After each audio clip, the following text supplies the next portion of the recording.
Morning dear students, in my last video I have explained you about igneous rock. So we are going to start with sedimentary rock. As name suggests, these rocks are made of sediments.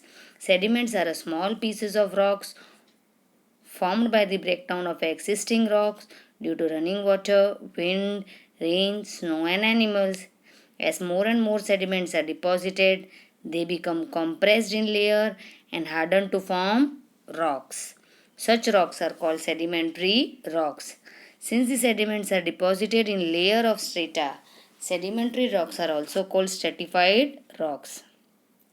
जैसे ये name बताता है, suggest करता है, sediments नाम इसलिए पड़ा है कि क्योंकि सेडिमेंट्री रॉक जो है वो एग्जिस्टिंग रॉक के टूट जाने से, वो कैसे टूटते हैं रॉक्स, बहता पानी उस पर जाएगा, विंड का असर होगा, रेन का, स्नो का, एनिमल्स का, फिर वो जब ब्रेक डाउन हो जाएंगे तो वो डिपॉजिट हो जाते हैं नीचे और फिर उस पर उसके दूसरे लेयर्स बनते जाते हैं और फिर वो कंप्रेस्ड हो जाएगा, मतलब क्या, उस पर प्रेशर आएगा तो वो एक रॉक का वो हार्डन फॉर्म ले लेगा और वो रॉक बन जाएगा.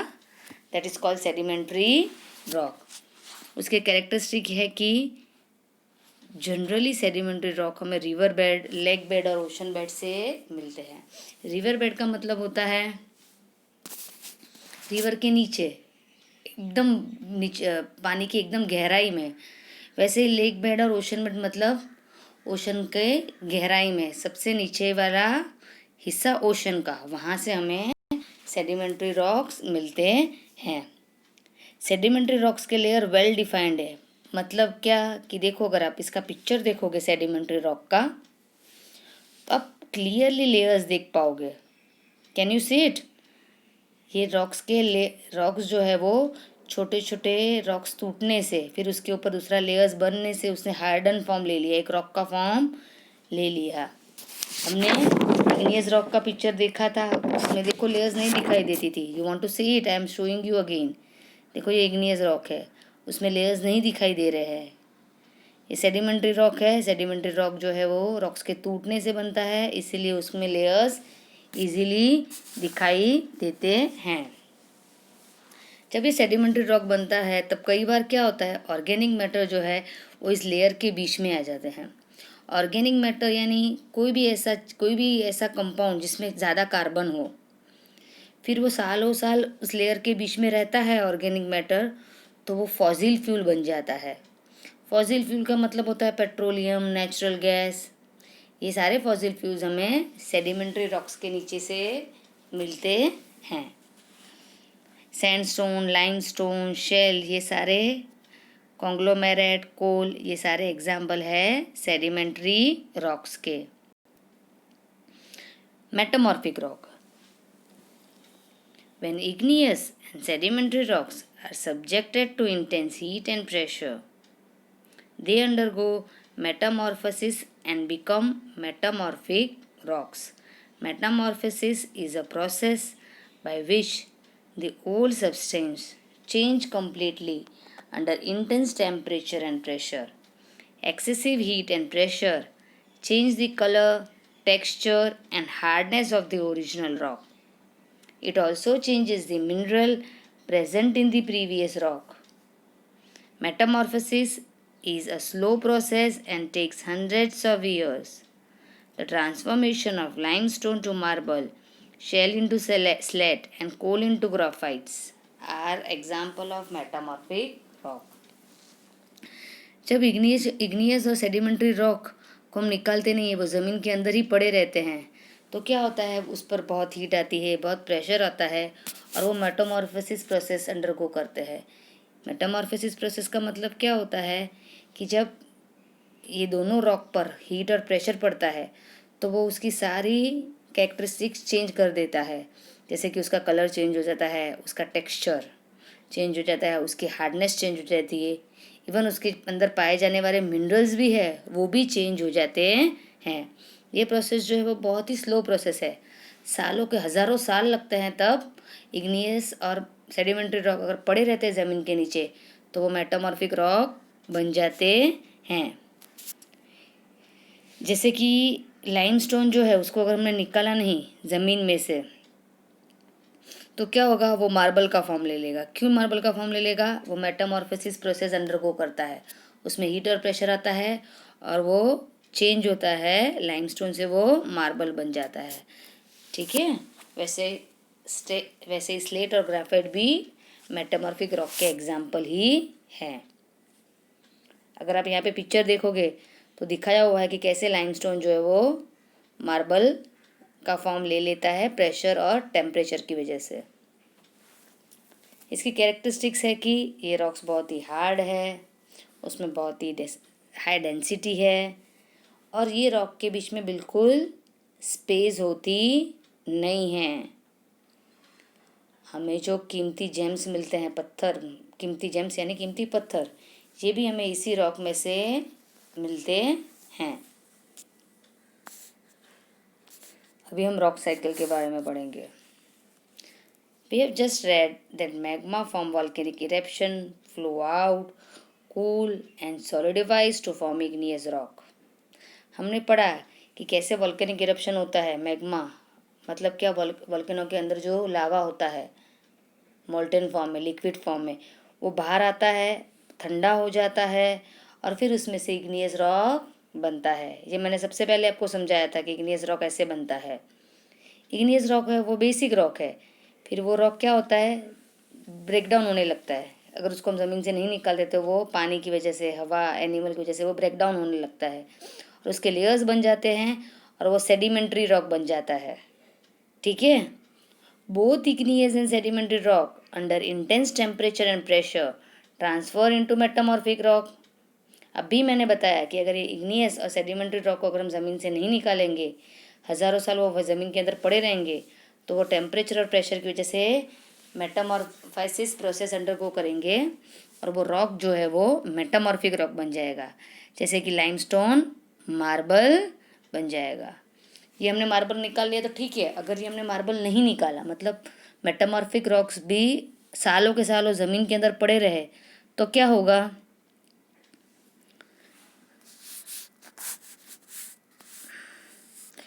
the rock cycle completes when metamorphic rocks and sedimentary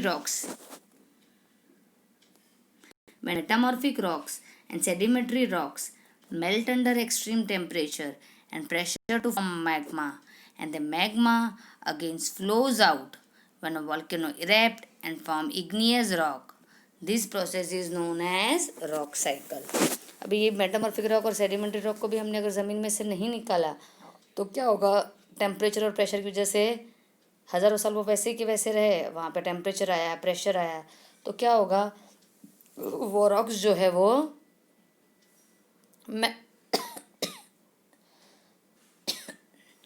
फिर से क्या होगा, मैग्मा का फॉर्म ले लेंगे। ज़मीन के अंदर फिर गर्मी बढ़ जाएगी, वो मैग्मा का फॉर्म ले लेंगे, वॉल्केनिक इरप्शन होगा, फिर मैग्मा जो है वो वॉल्केनिक इरप्शन की वजह से बाहर आएगा और वो इग्नियस रॉक का फॉर्म ले लेगा। तो ये इसको रॉक साइकिल क्यों कहते हैं, क्योंकि रॉक जो है वो अपना नेचर चेंज करता रहता है। जैसे कि वॉल्केनिक इरप्शन से इग्नियस रॉक बना, देखो यहाँ पिक्चर दिया हुआ है, वॉल्केनिक इरप्शन से इग्नियस रॉक बना, फिर वो सेडिमेंट्री रॉक रहा बना, फिर वो मेटामॉर्फिक हुआ, फिर मेटामॉर्फिक रॉक को फिर निकाला नहीं गया, तो फिर क्या होगा, हमें प्रेशर और हीट की वजह से फिर वो वॉल्केनिक इरप्शन होगा वहाँ पर और फिर इग्नियस रॉक बनेगा। मतलब ये रॉक जो है वो अपना रूप चेंज करता रहेगा, either in any of this three form which is called rock cycle. भाई ये रॉक्स के क्या यूज़ है हमारे लिए, ये रॉक्स क्यों इम्पोर्टेंट है, कैसे यूज़फुल है, वो हम देखेंगे। सॉइल जो है वो कैसे बनती है, रॉक से ही बनती है। जब रॉक्स ब्रेक डाउन हो जाते हैं तो सॉइल का फॉर्म ले लेती है। पुराने ज़माने में रॉक्स को टूल्स और वेपन्स बनाने के लिए इस्तेमाल किया जाता था। Rocks are extensively used in construction of road, houses and building. Rock से ही हमें फॉसिल फ्यूल मिलते हैं, जैसे कि पेट्रोलियम है, नेचुरल गैस है, जो हमारे लिए बहुत ही ज़रूरी है, जो हमारे लिए बहुत ही इम्पोर्टेंट सोर्स है एनर्जी का। बहुत सारे मिनरल्स है, वो भी हमें कौन देता है, हमें कहाँ से मिलते हैं, थ्रू रॉक्स। रॉक्स से हमें बहुत सारे मिनरल्स मिलते हैं। Some rocks are sources of precious gems and stones.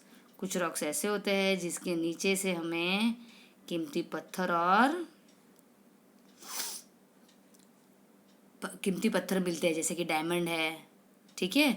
They are called precious gems and stone.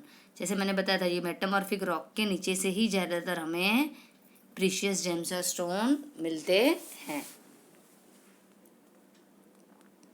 की term magma, the मॉल्टन rock found below the crust. ज़मीन के नीचे से जब मॉल्टन रॉक मतलब लावा के फॉर्म में मिलता है, लिक्विड फॉर्म में मिलता है, दैट इज कॉल्ड मैग्मा। और rock contain metal in large quantity.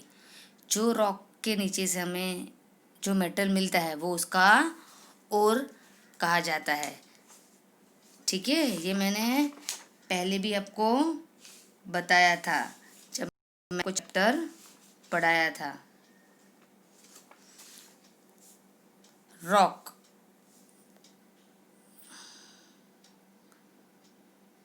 an aggregate of mineral which includes all solid material of earth crust। ऐसा एक मिनरल का फॉर्म जो हमें ज़मीन के नीचे से मिलता है, जिसमें सारे सॉलिड मटेरियल्स आ जाते हैं, that is called rock. An aggregate of mineral which include all the solid material of the earth crust. अभी हम माइंड मैप देखेंगे। Structure of earth, mind map से पूरा चैप्टर फिर रिवाइज करते हैं जो हमने पढ़ा। अर्थ के लेयर्स देखे थे हमने, क्रस्ट, मेंटल और कोर। फिर क्रस्ट को फिर 2 पार्ट में डिवाइड किया था, उसके अंदर कॉन्टिनेंटल क्रस्ट और ओशियनिक क्रस्ट होता है। मेंटल में होता है अपर मेंटल और लोअर मेंटल, वैसे ही कोर में होता है आउटर कोर और इनर कोर। फिर आज हमने टाइप्स ऑफ रॉक्स के बारे में पढ़ा, इग्नियस, सेडिमेंट्री रॉक और मेटामॉर्फिक रॉक। रॉक साइकिल भी देखी, कैसे इग्नियस से सेडिमेंट्री, सेडिमेंट्री से मेटामॉर्फिक बनता है, और फिर मेटामॉर्फिक रॉक जो है वो इग्नियस रॉक का फॉर्म ले लेता है through volcanic eruption. I hope you understood the chapter, or for today's homework you have to read the chapter जहाँ से मैंने आपको पढ़ाया था और जहाँ पूरा किया, and your homework is also to write the key terms and draw the mind map in your notebook. Okay बच्चों, take care, bye bye.